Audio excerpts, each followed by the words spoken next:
ibadah kebaktian Minggu GKPI Medan Kota, Resort Medan Barat, Minggu 14 Februari 2021, Estomihi. Epistel 2 Raja-Raja 2 ayat 1-12. Evangelium 2 Korintus 4 ayat 1-6 dengan tema pelayan Tuhan yang setia. Shalom bagi kita semua. Selamat hari Minggu dan selamat memasuki Minggu Estomihi dengan tema pelayan Tuhan yang setia. Marilah kita meminta pertolongan Roh Kudus untuk menuntun kita dalam melaksanakan ibadah ini. Untuk memasuki ibadah, marilah kita bersaat teduh sejenak. Kita bernyanyi dari Kidung Jemaat nomor 5 ayat 1 dan 4, Tuhan Allah namamu.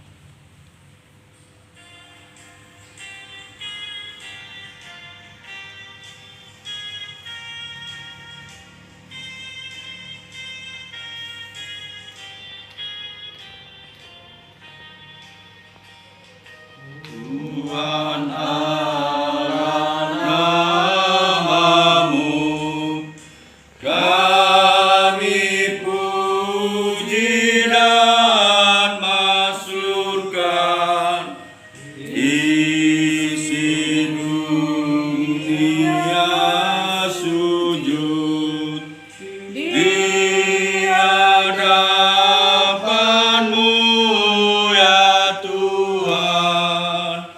Balas sorga menyembah di Kau Khalik semesta. Nama Allah Bapa dan Anaknya Tuhan Yesus Kristus dan Roh Kudus, Khalik langit dan bumi. Amin.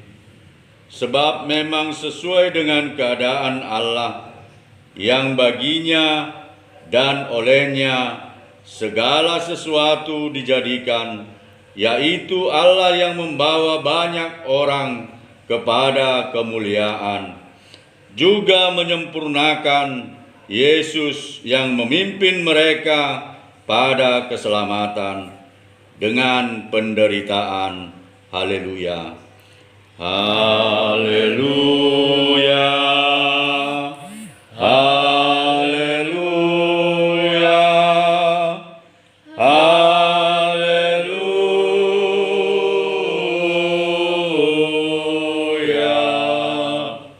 Marilah kita berdoa. Kita bernyanyi dari Kidung Pujian Tetap Setia. Melidiki aku, lihat hatiku. Artinya kita sama. Selidiki aku, lihat hatiku, apakah ku sungguh mengasihimu, Yesus, Kau yang Maha Tahu dan menilai hidupku, tak ada yang tersembunyi bagimu. Selidiki aku, lihat hatiku, apakah ku sungguh mengasihimu, Yesus, Kau yang Maha Tahu dan menilai hidupku, tak ada yang tersembunyi bagimu. Telah kulihat kebaikan-Mu yang tak pernah habis di hidupku. Ku berjuang sampai akhirnya Kau dapati aku tetap setia. Marilah kita mendengarkan firman Tuhan sebagai pendahuluan khotbah yang tertulis dalam 2 Raja-Raja 2 ayat 1-12. Demikian firman Tuhan. Menjelang saatnya Tuhan hendak menaikkan Elia ke sorga dalam angin badai. Elia dan Elisa sedang berjalan dari Gilgal. Berkatalah Elia kepada Elisa, baiklah, tinggal di sini, sebab Tuhan menyuruh aku ke Betel. Tetapi Elisa menjawab, demi Tuhan yang hidup dan demi hidupmu sendiri, sesungguhnya aku tidak akan meninggalkan engkau. Lalu pergilah mereka ke Betel. Pada waktu itu keluarlah rombongan nabi yang ada di Betel mendapatkan Elisa. Lalu berkatalah mereka kepadanya, sudahkah engkau tahu bahwa pada hari ini Tuhanmu akan diambil daripadamu oleh Tuhan, terangkat ke sorga? Jawabnya, aku juga tahu, diamlah. Berkatalah Elia kepadanya, hai Elisa, baiklah tinggal di sini, sebab Tuhan menyuruh aku ke Yeriko. Tetapi jawabnya, demi Tuhan yang hidup dan demi hidupmu sendiri, sesungguhnya aku tidak akan meninggalkan engkau. Lalu sampailah mereka ke Yeriko. Pada waktu itu mendekatlah rombongan nabi yang ada di Yeriko kepada Elisa serta berkata kepadanya, sudahkah engkau tahu bahwa pada hari ini Tuhanmu akan diambil daripadamu oleh Tuhan, terangkat ke sorga? Jawabnya, aku juga tahu, diamlah. Berkatalah Elia kepadanya, baiklah tinggal di sini, sebab Tuhan menyuruh aku ke sungai Yordan. Jawabnya, demi Tuhan yang hidup dan demi hidupmu sendiri, sesungguhnya aku tidak akan meninggalkan engkau. Lalu berjalanlah keduanya. 50 orang dari rombongan nabi itu ikut berjalan, tetapi mereka berdiri memandang dari jauh ketika keduanya berdiri di tepi sungai Yordan. Lalu Elia mengambil jubahnya, digulungnya, dipukulkannya ke atas air itu, maka terbanglah air itu ke sebelah sini dan ke sebelah sana, sehingga menyeberanglah keduanya dengan berjalan di tanah yang kering. Dan sesudah mereka sampai di seberang, berkatalah Elia kepada Elisa, mintalah apa yang hendak kulakukan kepadamu sebelum aku terangkat daripadamu. Jawab Elisa, biarlah kiranya aku mendapat 2 bagian dari rohmu. Berkatalah Elia, yang kau minta itu adalah sukar, tetapi jika engkau dapat melihat aku terangkat daripadamu, akan terjadilah kepadamu seperti yang demikian, dan jika tidak akan terjadi. Sedang mereka berjalan terus sambil berkata-kata, tiba-tiba datanglah kereta berapi dengan kuda berapi memisahkan keduanya. Lalu naiklah Elia ke sorga dalam angin badai. Ketika Elisa melihat itu, maka berteriaklah ia, Bapakku, Bapakku, kereta Israel dan orang-orangnya yang berkuda. Kemudian tidak dilihatnya lagi. Lalu direngutkannya pakaiannya dan dikoyakkannya menjadi 2 koyakan. Demikianlah pembacaan firman Tuhan. Kita kembali bernyanyi dari pelengkap Himne Jemaat nomor 164 ayat 1 dan 3. Jalan hidup tak selalu.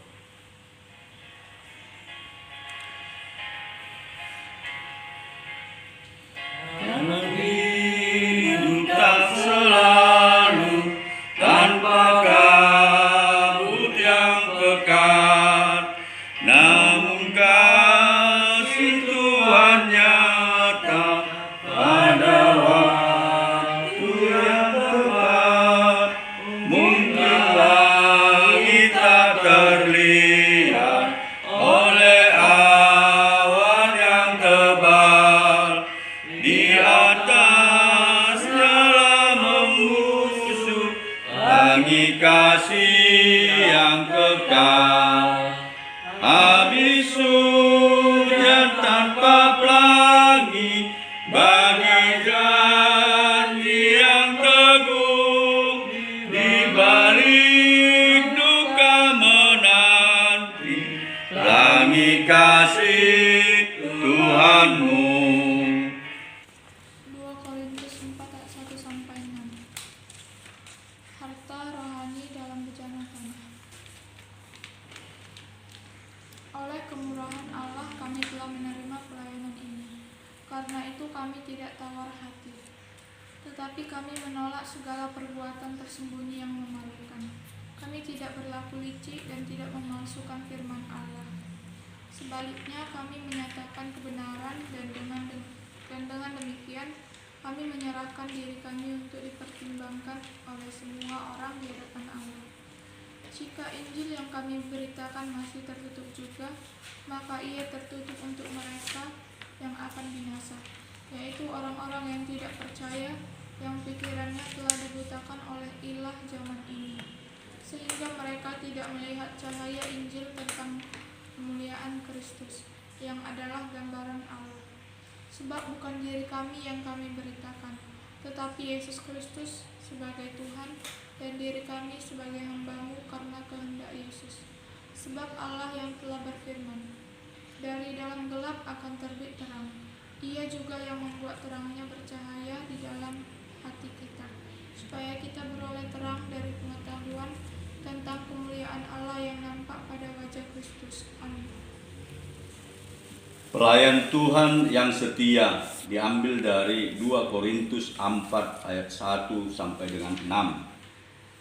Bapak, Ibu, saudara-saudari terkasih di dalam Kristus Yesus, Shalom buat kita semuanya.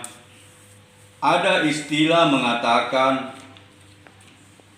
jika saat ini kita dapat melayani Tuhan, itu bukan karena kehebatan kita.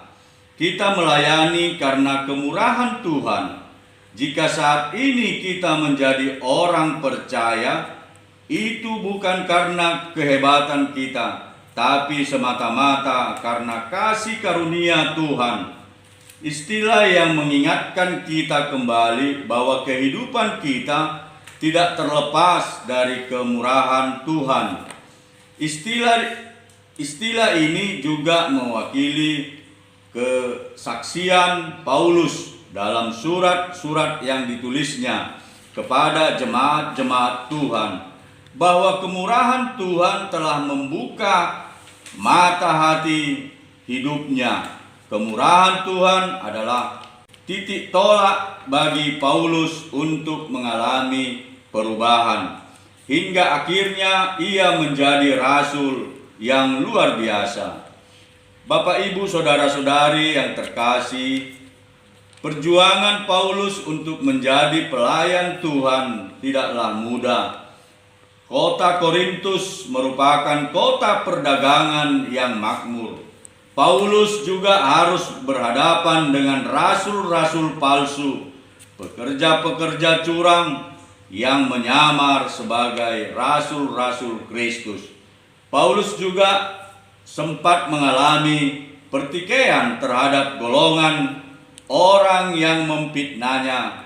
Mereka mengklaim bahwa Paulus adalah rasul palsu, dan hal ini membuat keraguan terhadap pelayanan Paulus di tengah-tengah jemaat Korintus. Maka tidak heran kalau dalam surat 2 Korintus 4 ini kita melihat bahwa renungan hati dan pikirannya, sukacitanya bercampur kesedihan, rasa khawatir bercampur dengan pengharapan dan keyakinan akan Injil. Pelayanan Paulus di Korintus sangatlah mengguncang jiwa kemanusiaannya, namun pengalaman ini melahirkan sebuah keyakinan iman bahwa kelemahan manusiawi akan disempurnakan oleh kekuatan ilahi. Dengan kata lain, Paulus mengimani bahwa di dalam kelemahan ada kekuatan. Inilah yang disebut Paulus rahasia pelayanan yang sejati. Bapak, Ibu, saudara-saudari yang terkasih di dalam Yesus Kristus, ada beberapa hal yang harus kita lihat dari firman Tuhan ini, yaitu pertama, oleh kemurahan Tuhan. Firman Tuhan dalam teks ini dimulai dengan kata oleh kemurahan Allah. Hal itu tentu didasari oleh kemurahan Allah kepada Paulus. Perjumpaan yang sudah mengubah hidupnya dalam gelap menjadi terang, yang sudah menyadarkan dia dari keberdosaan hingga memiliki tujuan. Kemurahan Allah yang mengubah Paulus adalah bekas penganiaya orang Kristen, dipakai Tuhan untuk melayani umat Kristen. Maka kekuatan pribadi Paulus yang bekerja, namun ada kuasa ilahi yang menjadi dasar pelayanannya. Dalam 2 Korintus 4 ayat 1, Paulus juga menyebutkan bahwa kemurahan Allah membuat ia berani dan siap menghadapi penganiayaan, fitnahan, dan ketidaksetiaan. Paulus sadar betul bahwa pelayanan yang mulia tidak menghendaki tawar hati. Dengan tegas Paulus katakan bahwa ia tidak menyembunyikan apa-apa. Ia terbuka tentang segala yang tersembunyi, bahkan dari hal-hal yang memalukan, bahkan tindakan berlaku licik dibuangnya, karena secara terbuka ia menyatakan bahwa hidupnya berada dalam terang Kristus. Yang kedua, lihatlah cahaya Injil. Paulus mengungkapkan tentang cahaya Injil yang masih tertutup, tapi penyebabnya tidak terletak pada Injil, namun pada orangnya. Seperti matahari tetap matahari, walaupun orang buta tidak melihatnya, maka orang yang masih tertutup, orang yang matanya telah dibutakan oleh ilahi zaman Paulus dengan tegas mengatakan bahwa kebutaan terhadap kebenaran Allah tetap adalah kesalahan manusia. Mengapa? Karena kebutaan itu adalah tanda bahwa iblis telah menguasai diri orang-orang yang akan binasa. Ilah zaman atau dunia menunjuk pada iblis, yaitu pendusta yang mengelabui pikiran manusia dengan tujuan supaya manusia tidak percaya dan tidak bisa melihat kebenaran. Paulus menegaskan ini agar mereka yang tidak melihat Injil percaya bahwa pelayanan Paulus adalah sebagai pelayanan Tuhan, bukan tentang siapa dirinya sendiri atau kehebatannya, tapi karena Allah. Inilah tolok ukur dari pelayanan Paulus. Yang ketiga, dari dalam gelap akan terbit terang. Keberdosaan telah membuat kehidupan manusia jauh dari Allah. Dosa mengelabui hal-hal yang nikmat dan indah menjadi kebenaran. Seperti pengalaman hidup Paulus sebelum mengenal Allah, baginya menindas dan membunuh pengikut Kristus adalah hal yang tidak buruk, namun terang Allah telah bersinar dalam hatinya. Ia menjadi pengikut Kristus dan pelayan yang mau menderita. Maka terang yang dimaksud dalam ayat ini adalah tanda dari kesucian, kebenaran, pengetahuan dari Allah. Sedangkan gelap adalah tanda dari keberdosaan, kebohongan dan kebodohan. Lagi-lagi Paulus menekankan kepada rasul-rasul palsu dan pada orang-orang yang meragukan pelayanan Paulus bahwa Allah yang penuh kuasa itu telah membuat terangnya bercahaya di dalam hati kita. Allah tidak membuat kegelapan menguasai bumi dan menguasai hati manusia, sebab Allah adalah pencipta bumi dan isinya. Terang yang bercahaya itu menyatakan kemuliaan Allah yang terlihat pada wajah Kristus.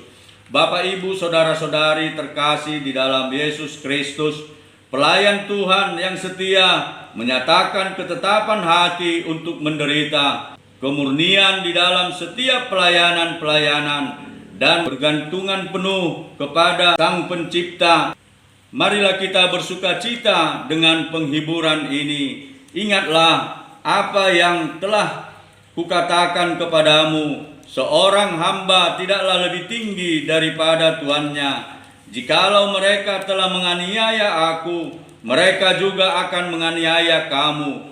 Jikalau mereka telah menuruti firman-Ku, mereka juga akan menuruti perkataanmu. Amin. Ayat persembahan diambil dari Imamat 27 ayat 32. Mengenai segala persembahan persepuluhan dari lembu sapi atau kambing domba, maka dari segala yang lewat dari bawah tongkat gembala waktu dihitung, setiap yang ke-10 harus menjadi persembahan kudus bagi Tuhan. Amin. Kita kembali bernyanyi dari nyanyian persembahan di Jemaat nomor 367 ayat 1. Pada